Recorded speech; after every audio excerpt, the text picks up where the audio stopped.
What's up, Marvel fans? This is Stan Series. In today's video, we'll be going through Easter eggs and theories I have come up with myself from Captain Marvel. So yesterday, I went to see Captain Marvel, which I thought it was amazing and I thought it was good. For my first female film in the MCU, and wow, it was amazing.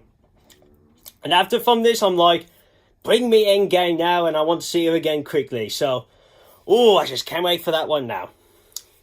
So, before we get into this, yes, there will be some spoilers from the film, so if you don't want to know any spoilers, leave the video now, and if you want to, you can jump to watch my spoiler review of Captain Marvel, and after you see that, you can come back in here to hear the Easter eggs and theories, and also you can give your own thoughts after the video, like your own theories and Easter eggs you've come up with. So, let's get into this then.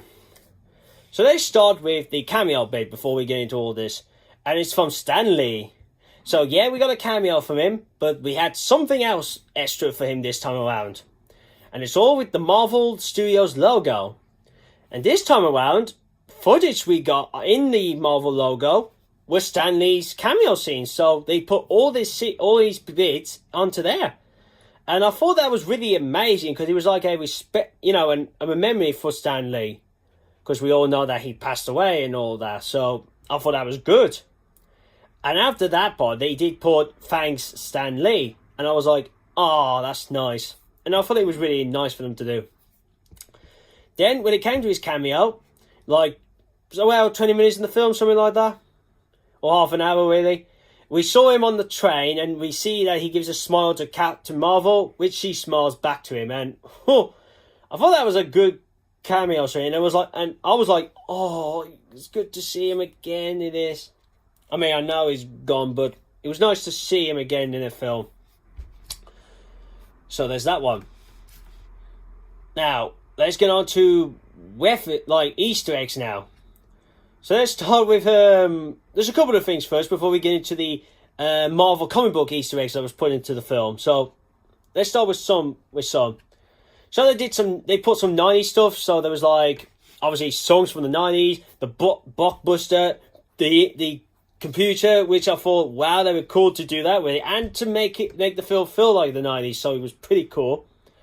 The other Easter egg, kind of like finally we got the answer now, is where did the Avengers name came from and how did Nick came up with the name? Well, he got the name from Captain Marvel's jet back in the day before she became Captain Marvel.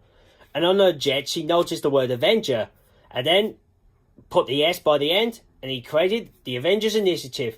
So, that's how he got the name. That's how he got it. Now, let's jump into our next one, to our Marvel comic book Easter eggs. So let's first start off with Captain Marvel's friend in the film, the friend before she became Captain Marvel. And it evolves with the woman's daughter. Now, we all know in the comics that the daughter is also a superhero. And when her first run in, she took the name Captain Marvel. But then later on, she became Photon, or it begins with a P and a H, so she became around that kind of hero, and she's sort of similar to Captain Marvel. I mean, I believe she's supposed to have the same powers as her, but the difference with her is, obviously she's got white clothes, and that's the kind of difference. So she ain't got the same uniform as Captain Marvel, but that's only the one difference with those two. And after seeing this film, I was hoping in the future hopefully the next Captain Marvel film could be set in the present day, and maybe we see a grown-up version of her, and maybe get her powers and become the hero, which I would be really glad that they did that.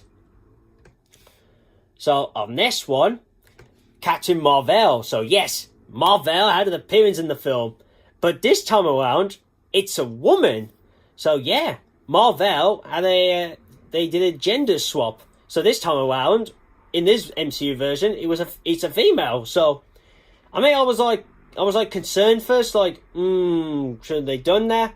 But then later on, I was like, oh wait, if they could do that for the H one, then they could do it for her as well, for Mar-Vell as well. So, yeah, it's that. But I was happy that Mar-Vell was in it, because when I first heard they were changing Captain Marvel's origin, I was really worried, saying that, are they going to white out Mar-Vell out? But in a way, I'm glad he was in it. Well, technically she, but in a way, they still actually kept Mar-Vell as in the Captain Marvel's origin. So that's really interesting, which I will get more onto later. Now, another Easter egg, well, kind of like an Easter egg, there was all the different Captain Marvel costumes. So at the one point before they go into, well, to find Captain Mar-Vell's ship, the young girl who I brought up earlier, she helps Captain Marvel to change her colours on her uniform, which that revealed to us of how does she get the red and blue. Because according to it, so it seems in the suit, she has this got a device like on her arm, on this part of the suit, and one of the features is they could change the colours. Now, when they were going through the colours, they first started off with the black, gold, and red costume, which is the one from one of her runs when she was Miss Marvel. You know, she had it was all tight, and she had nothing covered her arms or her legs. It's kind of like as people would say, like a Ceci's kind of costume, but obviously they said it wasn't given her in that film, but it was nice to throw an Easter egg for that. Now, another one they threw in a, it was kind of like different colour. It was like a light up kind of suit, like with all bright lights and everything, and I was saying to myself, where this kind of costume came from, because I don't recall a comic book where she had that, but I don't know. You can comment down below if you know what kind of comic that was from, so that'd be grand. And then the other one, before she got the red and blue, we got to the classic Captain Mar-Vell suit. You know, with all, you had the green and the white, and whoa. I was like, oh my god, it's the Kree's original colours. And I was like, damn, why did they not use this for the Kree Empire, you know, for the whole film? But you know, they love to change bits and everything, so I was okay with what they had in the film, but it would have been nice if, like, Mar-Vell had that for, like, when you find out that, you know, when Mar-Vell got revealed herself to Captain Marvel, but that would have been cool then to throw as another Easter egg, but never mind. At least we saw that. And which that brings up as well, at least we know now that Captain Marvel doesn't have to change her uniform. At least she could just use the device to change her colours. And it could change, I think it can change designs as well. So, well, I think it can, but yeah, so looks like she doesn't have to throw one suit away and get another one. So that's pretty cool on that. Right, that's those. So let's jump into theories now.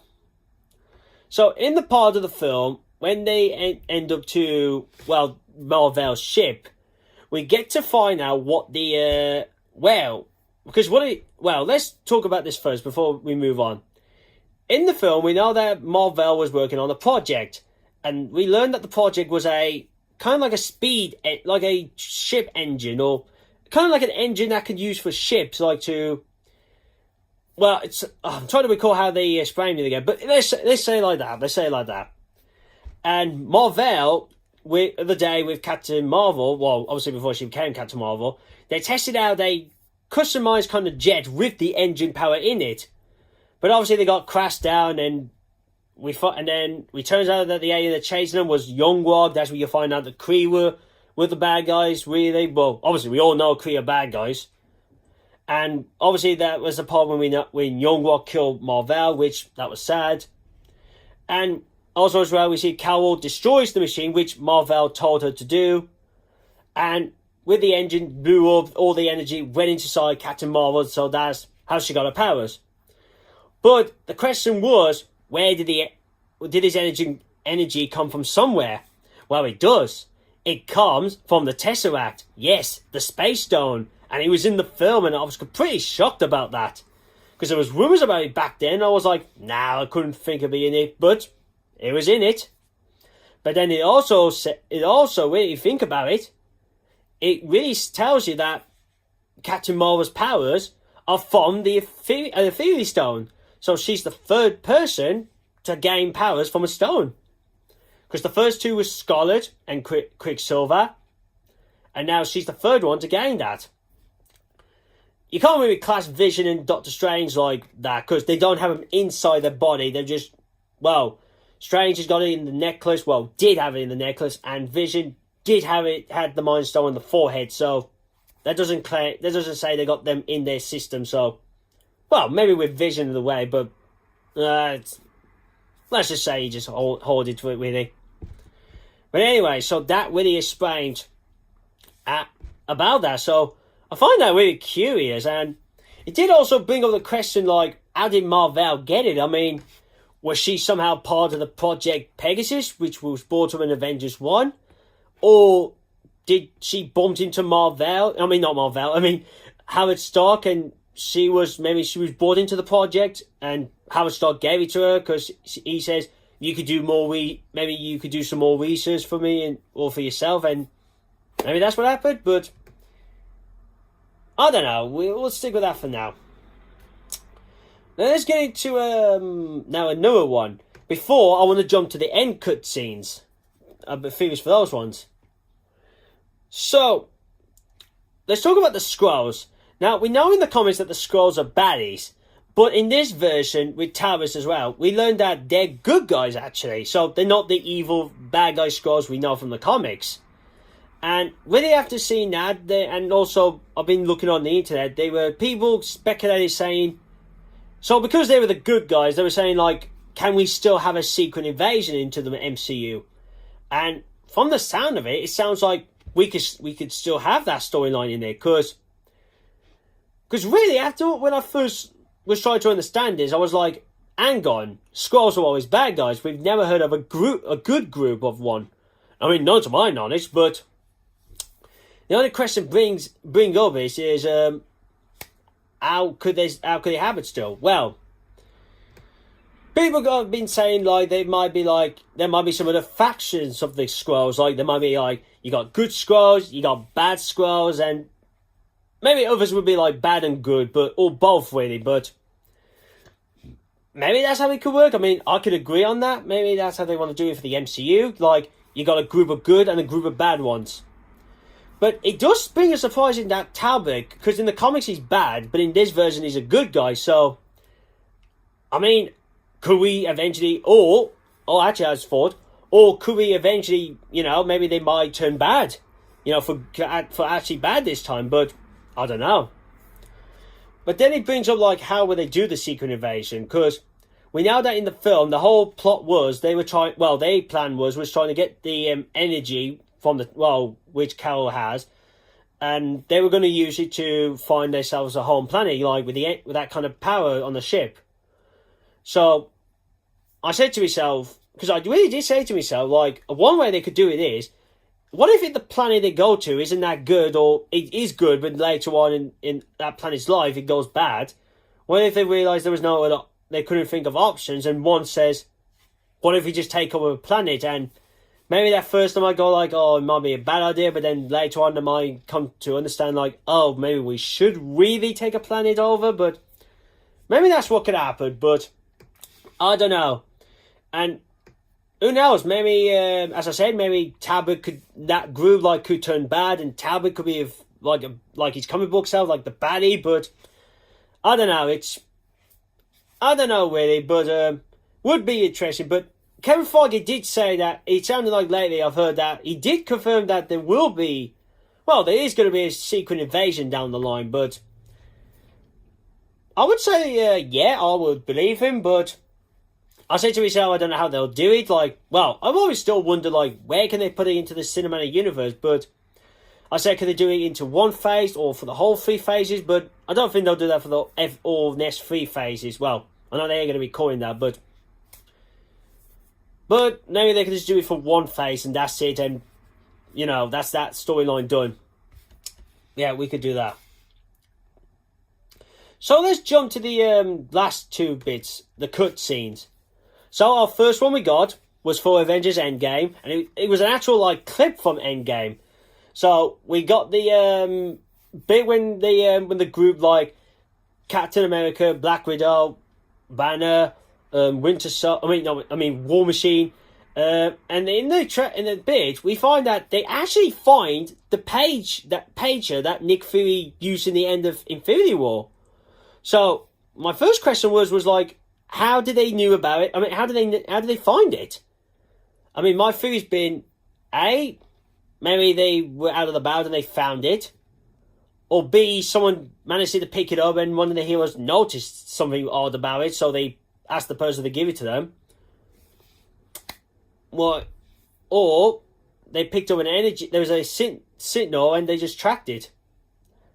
But part of it as well, it was funny that the what happened was the thing went off, and they were all going like, "How is this possible?" Like, even we cracked this bypass this battery thing, but really, once it was gone, and Black Widow was all about, "Once you get it back up, just tell me who was who was on the other side." But surprisingly, when she turned around, Captain Marvel was there in an updated version of the costume she's got now. And she was asking, like, where's Nick Fury? So, really, obviously, we can see what's going to happen now is, like, the Avengers, maybe the survivors do find out that Nick Fury died from the snap, and they'll tell her that he died from the snap, and she'll be decimated about that. Also, as well, I can't wait to see how this goes on, like, because I was like, are they going to attack her, or are they all just going to be, like, in their fighting pose, ready to attack her? But, I mean, it could go both ways, really, but, excuse me, but we'll be interested to see on that one. But it will be fun on that. Now, with the other cutscene, the end one, now, we know in the end of that one, we know that with the Goose, the cat, also, I love the cat in that film, was confirmed to be an alien in it, the same species. That is another Easter egg that the cat... Well, I know in the comics, the cat was named Chewie, but in this one it was Goose, because they said Chewie sounded like Chewbacca, so they had to change the name, but it's daft, but okay. I don't mind with the name change a little bit. It's just a cat, really. But obviously, in the part of the film, the cat, when he had the tentacles out, he swallowed the Tesseract, and he was like, "Oh, it's in the cat." But in this end cutscene, we see that it spits it out, kind of like what cats do with fur balls. So it spit it out. So and it was on Nick Fury's desk.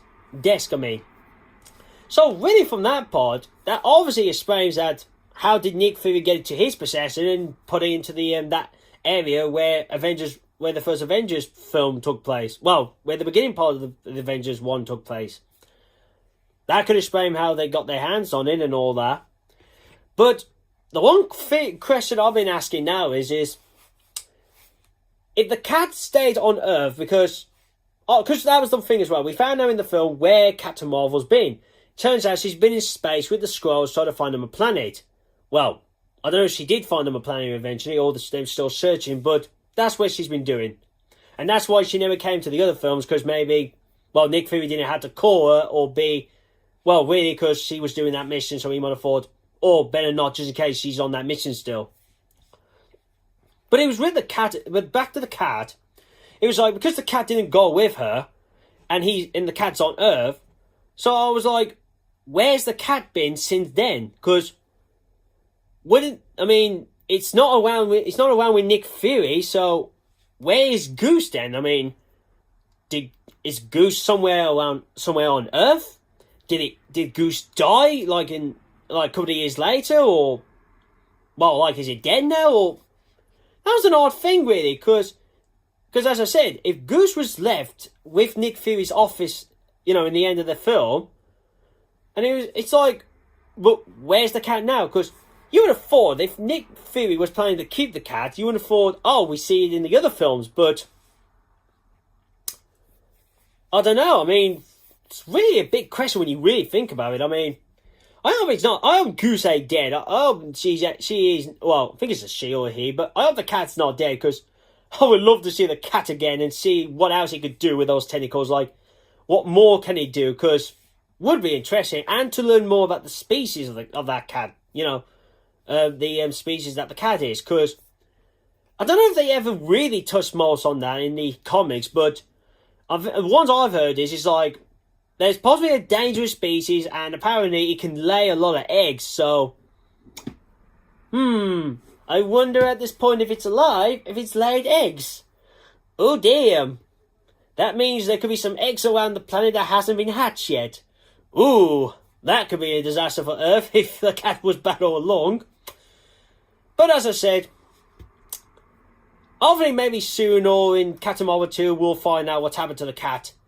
If the next one was taken in present day, because apparently I've been hearing, well, apparently people have been saying it's the next one, if they do a second one, obviously they will. Is it going to be set in present day, or are they going to do that, what Wonder Woman's doing, like, for their sequel, like, it's going to be based in another era before the present day, so, are they going to do, like, Captain Marvel takes place in the, like, 10 years later, like in 2005, or whatever, but, I don't know, I think they might just move to present day for the next one, so, we'll just have to wait and see. So, that's it really, that's all my Easter eggs and theories on this video. So, if there was any other Easter eggs I missed out, put your comments down, just put them down in the comments below, and, well, also, like, once you've spotted, just put them down if you want to, and give your own theories from what you made after you saw the film, like, about the, how did Tesseract get with Mar-Vell, where's Goose, you know, about the Secret Invasion one. Leave your thoughts down below. We can look. I would love to discuss this stuff with you. Also, give these videos a thumbs up. Share this out to your friends, so if they're getting tired of watching other YouTubers, they can you can show one of my videos to them, and if they like it, they can subscribe to the channel. And if you are new to this channel, this is what I do. I do Marvel and Transformers Cinematic Universe news. I just do trailers, Super Bowl TV spot and clips. Well, if I can, if I tend to do it, and a spoiler review. For the TV spots and clips, I do the non-spoilery ones, and then the spoiler reviews, I only focus on the film side of the both of them. So yeah, that's that one. And last but not least, before I go, if you want to see me, the Captain Marvel spoiler review video, click here. My channel. Make sure you click the bell, so you can be notified when new videos are up. And here to see my last Transformers video. So that's really, guys. So I hope you enjoy this Easter egg and theories kind of video again for this. Thank you for watching. See you again soon. Peace.